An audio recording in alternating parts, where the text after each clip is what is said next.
In the spring of 1811, a discovery that would haunt Richmond, Virginia, for generations was made by workers demolishing an old tobacco warehouse. Beneath rotting floorboards, hidden away, they found 8 identical wooden boxes. Each contained a small vial of what appeared to be medicinal powder and a man's wedding ring. The rings bore different names and different dates, but they all shared one chilling detail. They had belonged to the husbands of Ruth Holloway, a woman who had somehow outlived 8 wealthy men across a span of 30 years. Everything they thought they knew about the refined widow, once the toast of Virginia society, would be challenged by what authorities found in those vials. Citing matters of a delicate nature that could damage prominent families' reputations, the local magistrate ordered the discovery sealed from the public record. For over 2 centuries, this case has remained buried within the archives of the Virginia Historical Society. But tonight, the truth behind one of America's most methodical and terrifying killers is what we're about to uncover. Before we continue with the story of Ruth Holloway and her deadly marriages, I want to hear from you. If you're ready to dive deep into America's darkest historical mysteries, hit that subscribe button. And let me know in the comments what state you're listening from. I love connecting with fellow mystery lovers from across the country. The tale of Ruth Holloway begins not with murder, but with a tragedy that would shape the course of 8 men's lives and deaths. The Virginia of 1780 was a land transformed by revolution and haunted by its aftermath. Stretching along the James River in the fertile tobacco region surrounding Richmond and Petersburg were grand plantations. Their white columned mansions stood as monuments to newfound American prosperity. The Revolutionary War had ended just 3 years prior, but its scars ran deep through Virginia society. Loyalist properties had been seized and redistributed, creating a new class of wealthy patriots while leaving others destitute. Into this world of shifting fortunes and buried secrets, Ruth Holloway would emerge. In the autumn of 1782, Ruth arrived in Richmond, a striking woman of 28 with auburn hair and eyes the color of winter fog. She claimed to be the widow of Captain Jonathan Holloway, a Continental Army officer who had allegedly died at the Battle of Yorktown. Her story was simple yet heartbreaking. She had lost everything in the war and sought to start anew in Virginia, drawn by reports of the state's prosperity and its people's kindness. What made Ruth remarkable was not just her beauty, but her intelligence and refinement. She spoke with the cultured accent of educated New England, could read Latin, and possessed an extensive knowledge of medicinal herbs and treatments. In an era when medical care was primitive and doctors scarce, Ruth's healing abilities quickly made her invaluable to Richmond's elite society. She carried with her a leather-bound journal filled with remedies passed down, she claimed, through generations of her family. With open arms, the Virginia gentry welcomed Ruth. The war had created a shortage of eligible women, as many had died from disease or fled with loyalist families. Here was a refined widow of impeccable manners who could discuss politics with the men and healing arts with the women. Within months of her arrival, Ruth had established herself in a modest but respectable house on Clay Street, supporting herself by treating ailments that ranged from consumption to nervous disorders. But beneath Richmond's polished surface, darker currents flowed. The war had created not just heroes, but profiteers and traitors. Whispered conversations in drawing rooms spoke of men who had switched sides for gold, of supply convoys mysteriously attacked by those who knew their roots, of patriot leaders betrayed to British forces. Some suspected the existence of a secret organization that had collaborated with the enemy, but proof remained elusive. These men had not only survived the war but thrived in its aftermath. Their treason was rewarded with seized loyalist properties and lucrative government contracts. It was in this atmosphere of prosperity built on betrayal that Ruth Holloway would begin her deadly courtship with Virginia's most prominent citizens. She seemed to possess an uncanny ability to attract the attention of the colony's most successful men, tobacco merchants, shipping magnates, land speculators, and political figures. Each would fall under her spell. Each would marry her with great ceremony, and each would die under circumstances that, while suspicious to modern eyes, seemed perfectly natural to their contemporaries.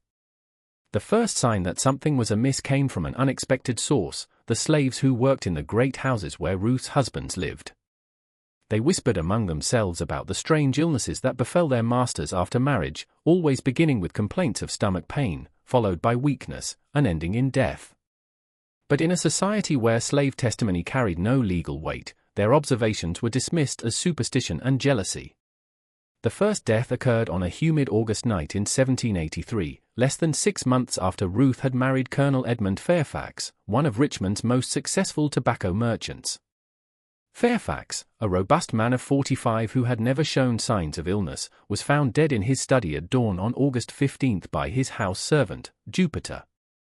Jupiter would later tell other slaves what he had witnessed that night, though his account would never reach white ears. Around midnight, he had been awakened by sounds from his master's study. Not the usual shuffling of papers or clink of brandy glasses, but something else, a low moaning followed by the scrape of a chair being pushed back. When Jupiter crept to the window to investigate, he saw his master doubled over his desk, clutching his stomach, while Mrs. Ruth stood beside him with a concerned expression, offering him a steaming cup of what appeared to be medicinal tea. "Drink this, my dear Edmund," Jupiter heard her say in her soothing voice. "It will ease the pain. I prepared it with special care." With obvious effort, Colonel Fairfax raised his head. His face, Jupiter noted with alarm, was ashen and covered in perspiration despite the cool night air. "The pain, it's getting worse. Ruth, perhaps we should call for Dr. Harrison." Ruth's hand rested gently on her husband's shoulder. "Nonsense, darling. Dr. Harrison is miles away. And besides, this remedy has been used in my family for generations. Trust me." Her voice carried that same melodic quality that had charmed Richmond society. But in the darkness, Jupiter detected something else beneath it, a note of insistence that brooked no argument. The colonel drank from the cup, and within minutes, his moaning intensified. Jupiter watched in horror as his master convulsed once, twice, then collapsed forward onto his desk, sending papers and inkwell scattering to the floor. Ruth stood perfectly still for a long moment, watching. Then, with movements that seemed oddly calm for a woman who had just witnessed her husband's apparent death throes, she retrieved the cup, rinsed it thoroughly in a basin of water she had apparently prepared in advance, and only then began to scream for help. When Dr. Harrison arrived at dawn, he found Ruth in a state of convincing grief, clutching her husband's body and weeping inconsolably. The symptoms she described were consistent with acute gastric distress, possibly brought on by tainted food or nervous excitement. Colonel Fairfax had been involved in some contentious business dealings recently, she explained, and had complained of stomach problems for several days. Dr. Harrison's examination revealed nothing unusual. The colonel's body showed no signs of violence, and the gastric symptoms Ruth described were common enough in the Virginia climate, where spoiled food and impure water frequently caused similar ailments. He recorded the cause of death as acute gastric fever and offered his condolences to the grieving widow. What Dr. Harrison didn't know, and what Ruth had counted on, was that the medicinal knowledge she claimed as family tradition actually came from a far more sinister source. During her journey to Virginia, Ruth had spent several weeks in Philadelphia, where she had developed an intimate relationship with a disgraced physician named Dr. Marcus Wainwright. Wainwright had been expelled from practice after experimenting with various plant extracts as means of causing untraceable deaths. His research, conducted in secret and never published, had identified several native plants that could produce symptoms mimicking common illnesses while leaving no trace in the body after death. Ruth had not only learned Wainwright's methods but had improved upon them. She discovered that by combining small amounts of certain plant alkaloids with common medicinal herbs, she could create preparations that would ease genuine ailments when used in small doses but prove fatal when administered in larger quantities or specific combinations. Her leather journal contained not family remedies, but carefully recorded formulas for murder disguised as medicine. The funeral of Colonel Fairfax was attended by the cream of Richmond society. Ruth played the role of grieving widow to perfection, fainting at the graveside and being supported by sympathetic friends. The colonel's will, drawn up shortly after their marriage, left Ruth a substantial inheritance, including the house on Clay Street and a considerable sum in gold and land holdings. But Ruth's grief proved remarkably short-lived. Within 3 months of the funeral, she was seen accepting the attentions of another prominent gentleman, Captain William Randolph, a shipping magnate who had made his fortune running supplies to the Continental Army during the war. Those who remarked on the speed of her recovery were gently reminded that a woman alone in the world needed protection, and Captain Randolph was known to be a man of honor and substance. What none of Ruth's admirers suspected was that she had not chosen them at random. Each man she targeted shared a common secret: they had all been members of a clandestine organization that had provided intelligence to British forces during the war. Colonel Fairfax had been the group's treasurer, responsible for distributing British gold to American traitors. Ruth's seemingly chance arrival in Richmond and her subsequent romantic conquests were anything but coincidental.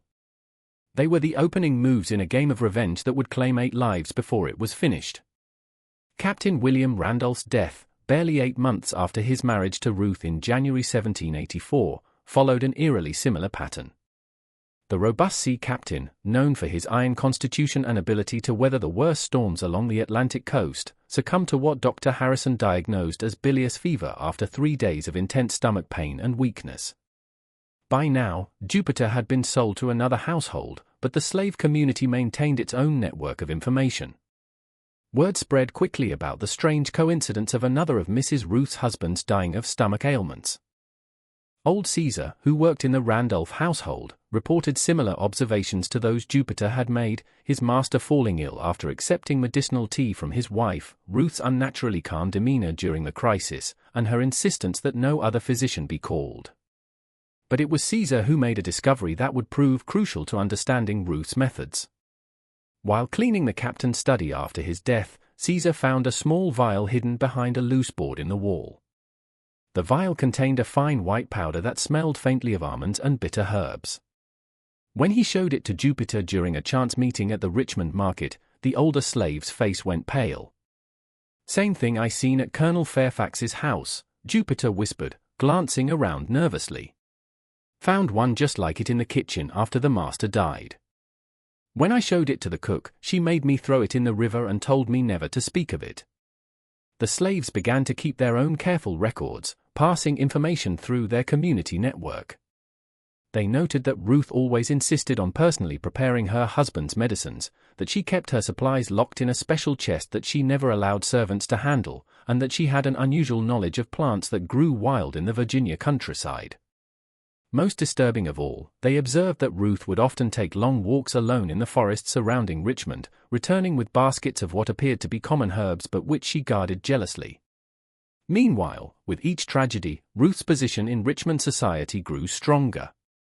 Captain Randolph's will had left her even wealthier than before, and her reputation as a devoted wife who had suffered terrible losses earned her widespread sympathy. The leading families of Virginia competed to include her in their social circles, viewing her as both an object of pity and a desirable addition to their gatherings. Ruth's third husband was Judge Thomas Henley, a prominent member of the Virginia House of Delegates and one of the architects of the state's new legal system. Their courtship was brief but passionate, with the judge declaring that Ruth had restored his faith in love after the death of his first wife during the war. They married in June 1785 in a ceremony that was considered one of the social events of the season. Judge Henley survived exactly 7 months. His death in January 1786 was particularly shocking because it occurred during a dinner party at their home with a dozen of Richmond's most prominent citizens as witnesses.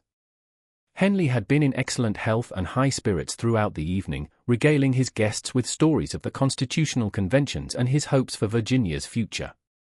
It was only after Ruth served him a special digestive tonic, prepared, she explained, according to a recipe her late mother had used for her father, that the judge began to show signs of distress.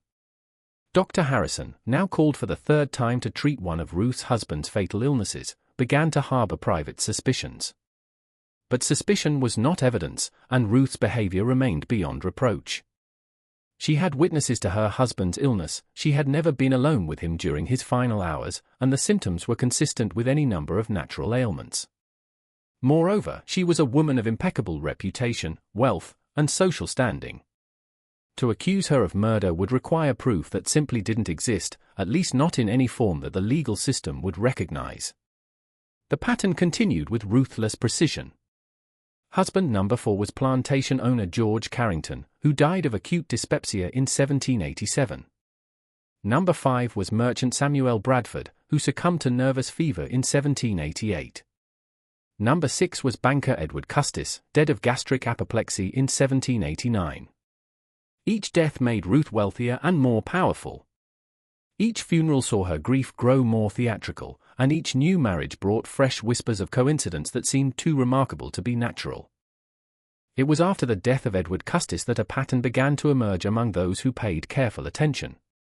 Dr. Marcus Wainwright, the disgraced physician Ruth had known in Philadelphia, had arrived in Richmond in late 1789, claiming to seek a fresh start in Virginia. He rented a small house on the outskirts of town and lived quietly, seeing few patients and keeping largely to himself. But Caesar, now working for a family near Wainwright's residence, noticed that Ruth made regular visits to the doctor's house, always arriving at dusk and leaving after dark. What Caesar couldn't know was that these visits were not social calls, but business meetings. Wainwright had discovered Ruth's true identity through his own sources and had come to Richmond not seeking redemption, but seeking profit. He knew what Ruth was doing and why, and he wanted his share of the wealth she was accumulating. Their arrangement was simple: he would continue to provide her with new and improved methods of poisoning, and she would pay him a percentage of each inheritance. But Wainwright had made a fatal miscalculation. He assumed that because Ruth needed his expertise, she would continue to tolerate his demands for money and his increasingly bold suggestions that they expand their operations to other cities. He failed to understand that Ruth's murders were not motivated by simple greed, but by a desire for justice that burned with an intensity that would not be compromised by a partner's avarice. The mysterious deaths that had begun with Colonel Fairfax were building toward a climax that would shake the foundations of Virginia society. Ruth had identified the remaining members of the secret organization that had betrayed her first husband, and her list was nearly complete. Only two names remained: Dr. Harrison himself, who had been the group's contact within the medical community, and the most prominent target of all, Governor Edmund Randolph, the powerful politician who had coordinated the entire treasonous operation from his position in the colonial government. The autumn of 1790 brought an unexpected complication to Ruth's methodical campaign of revenge. A new arrival in Richmond society would prove to be both her greatest challenge and the key to understanding the full scope of her deadly plan. Captain Jonathan Hale was a former Continental Army intelligence officer who had been investigating wartime treason cases for the federal government. Officially, he was in Richmond to settle property disputes arising from Loyalist confiscations. Unofficially, he had been tracking rumors of a secret organization that had provided British forces with American military intelligence during the war. His investigation had led him to identify several members of this treasonous network, and he had noted with interest that many of them had died under mysterious circumstances in recent years. What made Captain Hale particularly dangerous to Ruth was his military training in recognizing patterns and his access to intelligence files that contained information about suspected traitors. Unlike the local authorities, who saw only a series of unfortunate coincidences, Hale began to see connections that pointed toward a deliberate campaign of elimination. Hale's first significant discovery came through his friendship with Dr. Harrison. During a casual conversation about the unusual number of prominent men who had died of stomach ailments in recent years, the doctor mentioned his growing unease about the pattern of deaths among Ruth's husbands. What particularly troubled Harrison was that each victim had died despite receiving what appeared to be appropriate medical care from their devoted wife. "It's most peculiar, Jonathan," Dr. Harrison confided during a private dinner at his home. "Mrs. Holloway seems to have the most dreadful luck with husbands. Yet, she's one of the most attentive wives I've ever encountered. She knows more about medicinal treatments than many physicians, and she's always eager to help with the care of her ailing spouses. If I didn't know better, I'd swear she was trying to save them rather than..." He paused, unwilling to voice his suspicions aloud. Captain Hale leaned forward with interest. "Rather than what, Doctor?" Harrison shook his head. "Forgive me. I shouldn't speak ill of a woman who has suffered such terrible losses. It's just that in 30 years of practice, I've never seen such a concentrated series of similar deaths in one family."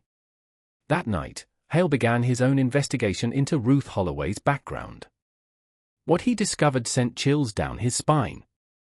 There was no record of a Captain Jonathan Holloway in Continental Army files. No officer by that name had died at Yorktown or any other battle.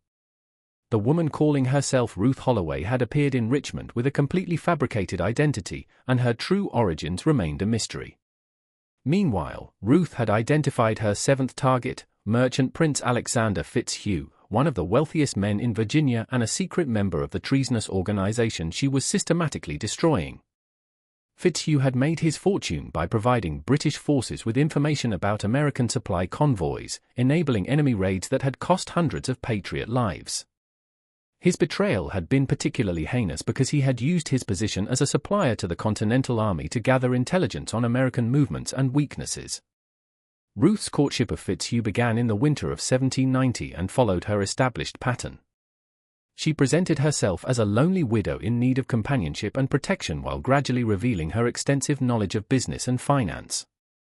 Fitzhugh, a widower himself, was charmed by her combination of vulnerability and intelligence. Within 3 months, he had proposed marriage.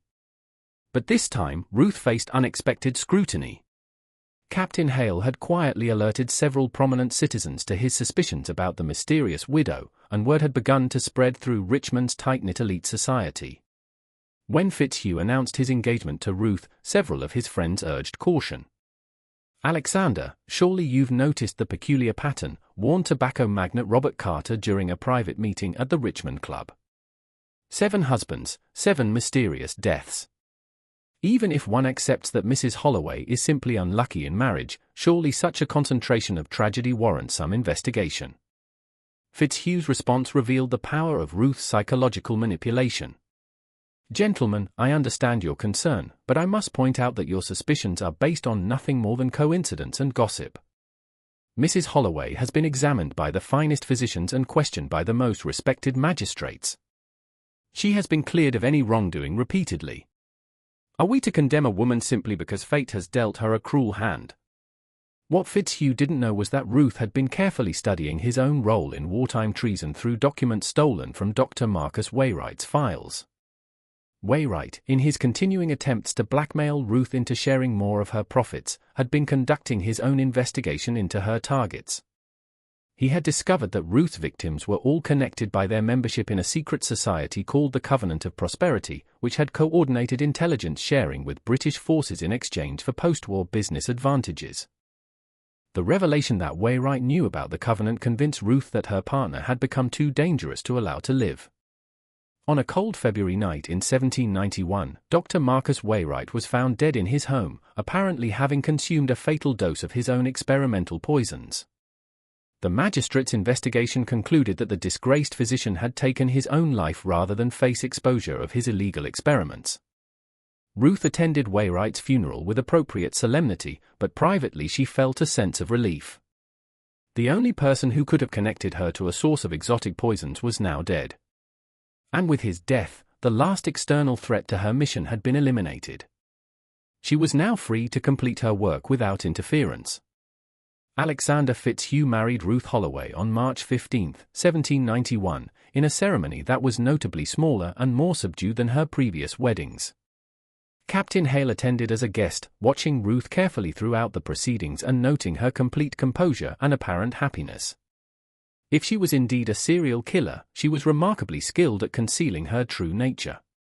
The marriage lasted for months. Alexander Fitzhugh died on July 20, 1791, after a brief illness that began with stomach pains and ended with complete systemic collapse. Dr. Harrison, now deeply suspicious but still lacking concrete evidence, performed the most thorough examination of his career. He found nothing that would legally constitute proof of poisoning, but privately he was convinced that Fitzhugh had been murdered.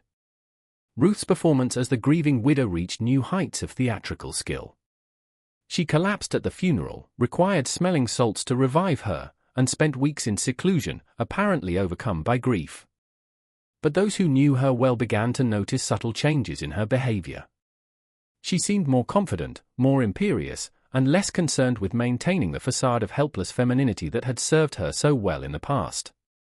With Fitzhugh's death, Ruth had accumulated a fortune that made her one of the wealthiest women in Virginia. More importantly, she had eliminated 7 of the 8 members of the Covenant of Prosperity. Only one target remained, Dr. Harrison himself, the physician who had served as the organization's medical contact and who now posed the greatest threat to her continued freedom. But Ruth had not anticipated that Captain Hale's investigation would lead him to uncover her true identity and the real reason for her deadly campaign. In the files of a captured British intelligence officer, Hale had found references to an American spy network that included a woman identified only as the widow. This mysterious figure had reportedly lost her husband to Patriot forces and had sworn revenge against those responsible for his death. Cross-referencing this information with military records, Hale made a shocking discovery. Captain Jonathan Holloway had indeed existed, but he had been a British spy operating under deep cover within the Continental Army. He had been captured and executed by American forces in 1779 after being betrayed by members of his own spy network, the same network that would later become the Covenant of Prosperity. Ruth Holloway was not seeking justice for Patriot betrayal. She was seeking revenge for the death of a traitor. Her husband had been a British agent, and his execution had been both legal and justified. The members of the Covenant had betrayed him, not to the British, but to the Americans, seeking to eliminate a competitor who knew too much about their own treasonous activities. This revelation changed everything about the case. But it also made Ruth infinitely more dangerous. She was not a grieving Patriot widow seeking to punish traitors. She was a British loyalist, executing American heroes who had helped win the war for independence. Her campaign of murder was not justice, but treason itself. Captain Hale's discovery of Ruth's true identity came at a critical moment, for he learned that she had already begun her final courtship. Her eighth and last target was not Dr. Harrison, as Hale had expected, but Governor Edmund Randolph himself, the most powerful man in Virginia and the secret leader of the Covenant of Prosperity. The governor's interest in Ruth had been carefully cultivated over several months. She had positioned herself at social events where she knew he would be present, had arranged to be introduced by mutual friends, and had gradually revealed herself to be a woman of extraordinary intelligence and refinement. Unlike her previous targets, Governor Randolph was already married. But Ruth had observed that his wife was frequently ill and confined to bed rest. Ruth's approach to Randolph was different from her previous campaigns. Rather than presenting herself as a vulnerable widow in need of protection, she portrayed herself as a woman of independent means who could be a valuable political ally. She demonstrated an impressive knowledge of Virginia politics and showed herself to be a shrewd judge of character and opportunity. In short, she made herself indispensable to a man whose ambitions extended far beyond the governor's mansion. What made this courtship particularly dangerous was that Governor Randolph was himself a man of considerable intelligence and experience. He had survived the treacherous currents of revolutionary politics, had helped draft the Constitution, and had built a network of allies and informants throughout Virginia and beyond. If anyone could recognize Ruth's true nature, it would be him. But Ruth had one crucial advantage: she knew exactly what kind of man Randolph was beneath his public persona, while he saw her only as she chose to present herself. Through her research into the Covenant of Prosperity, Ruth had learned that Randolph's treason during the war had been motivated not by ideology, but by pure ambition. He had provided British forces with intelligence because he believed the revolution would fail and wanted to position himself advantageously in the post-war world. When it became clear that the Americans would win, he had betrayed his British contacts to save his own reputation. In the spring of 1792, Governor Randolph's wife died of consumption after a long illness. Ruth attended the funeral and offered her condolences with perfect propriety. She then withdrew from social activities for several weeks, ostensibly to avoid any appearance of impropriety during the governor's period of mourning. During this interlude, Captain Hale made a desperate attempt to warn Governor Randolph about Ruth's deadly history. He requested a private meeting and laid out his evidence: the suspicious pattern of deaths, Ruth's fabricated identity, and the connection between her victims and wartime treason. But Hale's revelations had an unexpected effect on the governor. Rather than being alarmed by Ruth's murderous past, Randolph was impressed by her skill and determination. Here was a woman who had successfully eliminated 7 men without ever being caught or even seriously suspected by the legal authorities. Her methods were subtle, her planning meticulous, and her execution flawless. Instead of seeing her as a threat, he began to view her as a potential asset. "Captain Hale," the governor said after listening to the intelligence officer's warnings, "I appreciate your concern for my safety, but I believe you may have misunderstood Mrs. Holloway's situation.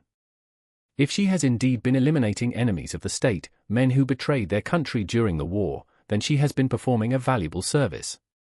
Perhaps it is time someone recognized her patriotic contributions rather than viewing them with suspicion. Hale left the meeting with a growing sense of dread. Governor Randolph had not only dismissed his warnings but seemed actively interested in allying himself with a known killer. The implications were terrifying. If Ruth and the governor joined forces, they could eliminate anyone they chose to target, using the full resources of the state government to cover their tracks. What Captain Hale didn't know was that Governor Randolph had already begun his own investigation into Ruth's background, and his findings had led him to a very different conclusion about her motives. Through his network of informants, he had learned about her true identity and her connection to the executed British spy, Jonathan Holloway. He knew that Ruth was seeking revenge against the members of the Covenant, and he knew that he was likely her final target. But instead of fleeing or seeking protection, Governor Randolph decided to confront Ruth directly. He believed that her desire for revenge could be redirected toward more useful targets and that her skills as an assassin could serve his political ambitions. In his mind, Ruth Holloway was not a threat to be eliminated, but a weapon to be controlled. The confrontation came during a private dinner at the governor's mansion in June 1792. Ruth had accepted his invitation, believing it was a romantic overture. But she found herself facing a man who knew exactly who she was and what she had done. "Mrs. Holloway," the governor said as they sat in his private study after dinner. "Or should I say, Mrs. Jonathan Holloway, widow of the British agent executed for treason in 1779. I think it's time we dispensed with pretenses and spoke honestly about your situation." Ruth's reaction was swift but controlled. Her hand moved almost imperceptibly toward the small vial of poison she always carried in her reticule, but she stopped when she saw that the governor was watching her with amused interest rather than fear. "I see you understand each other," Randolph continued. "Good. That will make our negotiation much simpler. You see, my dear, I know all about your campaign of revenge against the members of the Covenant of Prosperity. I know that you've successfully eliminated 7 of the 8 members, and I know that you believe me to be the 8th and final target on your list." Ruth's grey eyes never left his face as she spoke for the first time since his revelation. "And are you not afraid, Governor? You betrayed my husband to save yourself, and you've watched me kill 7 men without lifting a finger to warn them or stop me. What makes you think I won't complete my work tonight?" Randolph smiled coldly. "Because, my dear Mrs. Holloway, you need me alive more than you need me dead. You see, there were not 8 members of the Covenant of Prosperity. There were 9. The revelation hit Ruth like a physical blow. For over a decade, she had believed that her list was complete, that eliminating the 8 members of the Covenant would satisfy her need for vengeance. Now she learned that there was one more traitor, one more target, one more death required to complete her mission. "Who?" she whispered, her composure finally beginning to crack. "Captain Jonathan Hale," the governor replied. "The man who has been investigating your activities with such dedication. He was the Covenant's intelligence analyst, the one who identified your husband as a security risk and recommended his elimination. He's been hunting you not out of duty to justice, but out of fear that you would eventually discover his role in your husband's death. And just when we thought we'd seen it all, the horror in Richmond intensifies. If this story is giving you chills, share this video with a friend who loves dark mysteries. Hit that like button to support our content, and don't forget to subscribe to never miss stories like this. Let's discover together what happens next in this deadly game of revenge and betrayal. The game between Ruth Holloway and Governor Randolph was about to enter its final and most dangerous phase, with Captain Hale as the unwitting prize in a contest between 2 of the most ruthless killers in American history. Governor Randolph's revelation about Captain Hale transformed Ruth's mission from a simple quest for revenge into a complex web of betrayal and counter-betrayal that would test her skills against the most dangerous opponent she had ever faced. But the governor had miscalculated Ruth's psychology. He assumed that her desire for complete vengeance would make her willing to accept him as a partner. Instead, it only intensified her determination to eliminate every member of the conspiracy that had destroyed her life. "You propose an alliance, Governor," Ruth said, her voice steady despite the shock of learning about Hale's true identity. But what assurance do I have that you won't betray me as you betrayed my husband, as you betrayed the British, as you betrayed your fellow conspirators?" Randolph leaned back in his chair, studying Ruth with the calculating gaze of a man accustomed to measuring the worth and danger of potential allies and enemies. "Because, my dear, we each possess information that could destroy the other. You know about my wartime activities, and I know about your campaign of murder.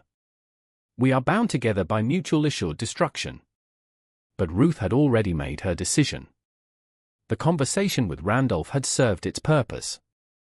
She now knew the identity of her ninth and final target, and she had confirmed that the governor was indeed as ruthless and immoral as she had suspected. There would be no alliance, no partnership, no shared future. There would only be death. What followed was a deadly game of cat and mouse that played out over several weeks in the summer of 1792. Ruth appeared to accept Randolph's proposal while secretly preparing to eliminate both him and Captain Hale. The governor, meanwhile, believed he had successfully recruited a valuable assassin while planning to eliminate her once she had served his purposes. Captain Hale, unaware that his true identity had been discovered, continued his investigation into Ruth's activities. He had begun to compile evidence that he hoped would be sufficient to bring charges against her, including testimony from several slaves who had witnessed suspicious activities in the households where Ruth's husbands had died. What he didn't know was that both Ruth and Governor Randolph were watching his every move, each planning to use his investigation for their own ends. The climax began on the evening of August 15, 1792, exactly 9 years after Colonel Fairfax's death. Ruth had invited both Governor Randolph and Captain Hale to a private dinner at her mansion, ostensibly to discuss a business proposition that would benefit all three of them. Each man accepted the invitation, believing that he held the upper hand in whatever game was being played. The dinner proceeded with perfect civility, with Ruth playing the gracious hostess and her two guests engaging in polite conversation about politics and business. But beneath the surface pleasantries, a deadly tension was building. Each person at the table knew more about the others than they were revealing, and each was waiting for the right moment to strike. Ruth had prepared her most sophisticated poisoning scheme yet. Using a combination of techniques she had developed over her years of experience, rather than relying on a single toxin, she had prepared multiple poisons that would work in combination to create untraceable deaths. The beauty of her plan was that each man would receive a different poison, making it appear that their deaths were unrelated coincidences rather than coordinated murders. For Governor Randolph, she had prepared a slow-acting compound derived from foxglove and hemlock that would simulate a heart attack, fitting for a man of his age and stressful position. The poison had been carefully measured and mixed into a special brandy she had imported from France specifically for the occasion. She would present it as a rare vintage worthy of celebrating their new partnership. Captain Hale would receive a different fate entirely.